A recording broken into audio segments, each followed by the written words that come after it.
네, 오늘 본문은 제자들이 부활의 주님을 만나는 장면입니다.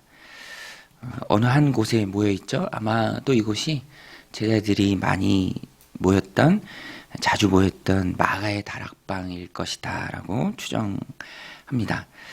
그런데 모여 있기는 했지만 두려움에 휩싸여 있었습니다. 그래서 문을 다 걸어 잠그고요. 꼭꼭 숨어 있었죠. 유대인들이 두려워서 또 자신들도 예수님 당하신 것처럼 그런 일을 당하지 않을까 많이 두려워하고 있었습니다. 그렇게 두려워하는 제자들을 주님이 찾아오셔서 오늘 말씀 주시죠. 평강이 있을지어다. 오늘 말씀 19절에 보면 이날 곧 안식일 후 첫날 저녁 때에 제자들이 유대인들을 두려워하여 모인 곳의 문들을 닫았더니 예수께서 오사 가운데 서서 이르시되 너에게 평강이 있을지어다.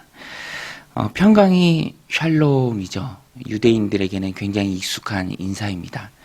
그런데 여기서 특별히 주님께서 제자들에게 주시는 이 평강, 평안, 아주 특별한 의미가 있습니다. 주님 자체가 평안이 되시죠. 세상이 줄 수 없는 그 평안을 주님께서 제자들에게 주십니다. 특별히 주님의 십자가와 큰 관련이 있습니다. 주님이 부활하시고 처음으로 그들에게 평안을 말씀하신 것은 예수 그리스도의 십자가 대속으로 진정한 평안이 열린 것이죠. 하나님과의 화평이 열린 것입니다. 로마서 5장 1절 말씀인데요. 그러므로 우리가 믿음으로 의롭다 하심을 받았으니 우리 주 예수 그리스도로 말미암아 하나님과 화평을 누리자. 하나님과 우리의 사이를 막았던 것이 바로 죄입니다. 그런데 그 죄의 문제가 예수 그리스도의 십자가 대속으로, 십자가에서 주님이 다 이루셨으니까, 다 이루셨다라고 주님이 말씀하셨죠. 그렇게 다 이루셨기 때문에 진정한 평안, 세상에서 얻을 수 없는 평안, 세상이 줄 수도 없는 평안, 참 평안, 예수님께서 우리에게 주셨습니다. 그래서 예수님께서는 숨을 한번 내쉬면서요, 이것이 창세기에 나오는 생기를 불어넣는 것, 생명이 된 것, 또 에스겔서에 나오는 생기가 모여서 이제 사망의 권세를 이기고 이제 새로운 군대가 되는 것과 똑같은 말씀인데요. 성령의 시대가 활짝 열린 것을 주님께서 말씀해 주시죠. 그래서 성령을 통해서, 성령의 내주하심을 통해서 우리에게 주어지는 주님이 주신 참 평안이 두려워 떠는 제자들에게 이제부터 있을 것이다 라는 것을 주님이 말씀해 주십니다. 그리고 그 평안은, 누린 그 평안, 제자들에게 주신 그 평안은 주님의 부활을 경험한 우리가 이제 누려야 할 평안입니다. 사망 권세를 이기고 부활하신 주님이 우리에게 이런 참 평안을 주시는 줄로 믿습니다. 그래서 우리는 주님이 주신 삶 가운데 이런 평안을 누리는 것이죠. 세상에는 여전히 두려운 일들, 또 어려운 일들, 또 힘든 일들, 고난과 문제들, 내 마음을 어렵게 하고 힘들게 하는 여러 가지 문제들이 참 많이 있지만, 또 그런 것들이 시시때때로 우리에게 오고, 또 그래서 우리가 긴장하고 마음을 편안히 놓을 일이 없지만, 그럼에도 불구하고 오늘 말씀이 우리에게 주는 것처럼, 또 예수님이 제자들에게 말씀하신 것처럼 우리에게는 두려움이 있는 것이 아니라 평안이 있는 줄로 믿습니다. 이 평안을 붙들고 주님 주신 참 평안, 하나님이 우리를 자녀로 맞아주시고 우리는 하나님의 자녀가 되었고 천국의 소망을 가지고 있고, 기도하면 하나님 내 기도를 들으시고 내 길을 열어주시고 성령님이 우리와 함께 하시는 그 참 평안이 있음에 두려움을 이기고 평안을 가지고 살아갈 수 있다라는 것입니다. 또 주님께서는요, 여기에 더해서 육체의 부활을 보여주십니다. 물론 이후에 의심의 제자 도마에게도 보여주시지만 도마가 없었을 때 미리 제자들에게도 보여주십니다. 손과 옆구리를 보여주세요. 제자들은 이것을 보고 기뻐하십니다. 20절 말씀인데요. 이 말씀을 하시고 손과 옆구리를 보이시니 제자들이 주를 보고 기뻐하더라. 예수님의 육체적 부활의 역사적 사건을 요한이 여기서 한 번 더 말하고 있습니다. 요한복음이 복음서 중에 가장 늦게 쓰였죠. AD 90년경에 쓰였습니다. 그래서 예수님과 함께 생활했던 1세대들은 이제 거의 다 하늘나라 가고 없는 그 시점이고요. 그래서 당시 사람들 중에 부활에 대해서 의심하는 사람들이 또 있습니다. 기절했다가 다시 깨어난 거다. 혹은 당시 초대교회 유명한 이단인 영지주의자들의 영향을 받아서 육체의 부활은 아니다. 영의 부활이다. 라고 말하는 사람들이 있었습니다. 그 사람들에 대해서 그들의 믿음이 흔들리지 않고 굳건하게 하기 위해서 요한이 목격자로서 자기가 본 것을 그대로 진술합니다. 증언하죠. 주님이 보여주셨다. 손에 못자국, 또 옆구리에 창자국. 요한이 직접 보고 본 것을 말하는 것입니다. 주님의 부활을 보면서, 그 육체의 부활을 보면서 오늘 우리도 이 말씀을 늘 삶 가운데 적용할 때 육체의 부활을 기대해야 합니다. 내 영혼은 이미 구원받았죠. 내 영혼은 이미 하나님 품 안에 있습니다. 사망에서 생명으로 옮겨졌습니다. 마찬가지로 몸의 부활도 있습니다. 몸의 부활. 우리의 몸도 하나님 정하신 그때에, 천사장의 나팔 소리가 들릴 그때에 우리의 몸도 썩지 않을 새로운 몸으로 부활합니다. 영광스러운 몸으로 부활합니다. 어제 이렇게 아이랑 어딜 갔는데 갑자기 차에서 뜬금없이 물어요.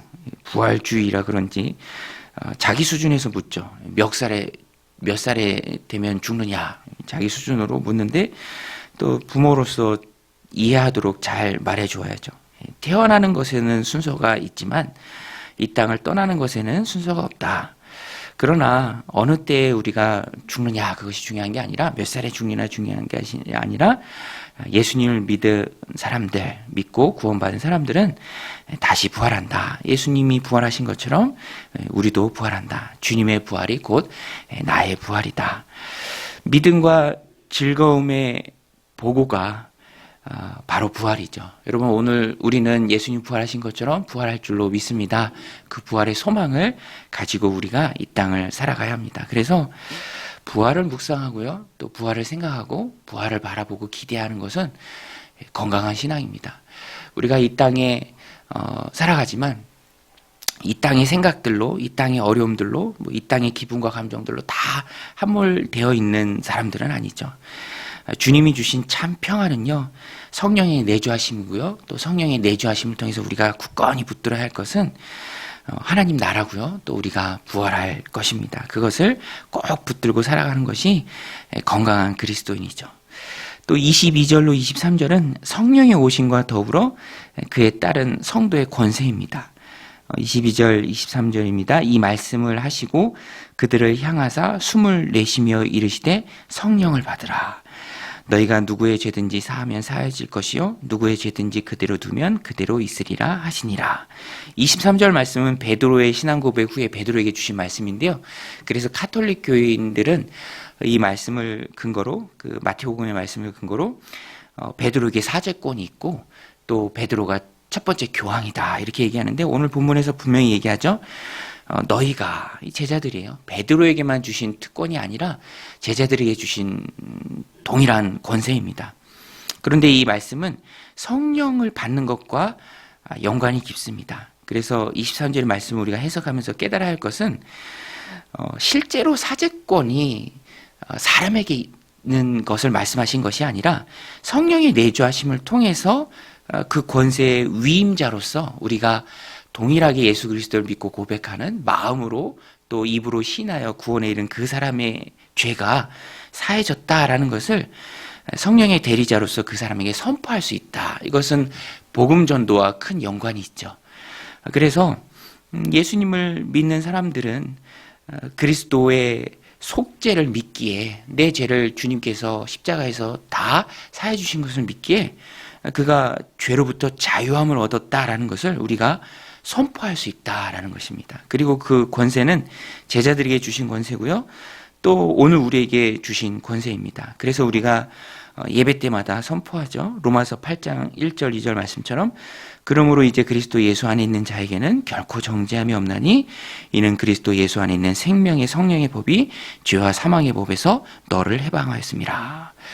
너도 예수 그리스도를 믿으면 죄에서 자유함을 얻는다, 새 생명을 얻는다라고 성령의 내주하심의 권세를 위임받아서 우리가 그리스도를 믿고 고백하는 자에게 우리가 말할 수 있고요.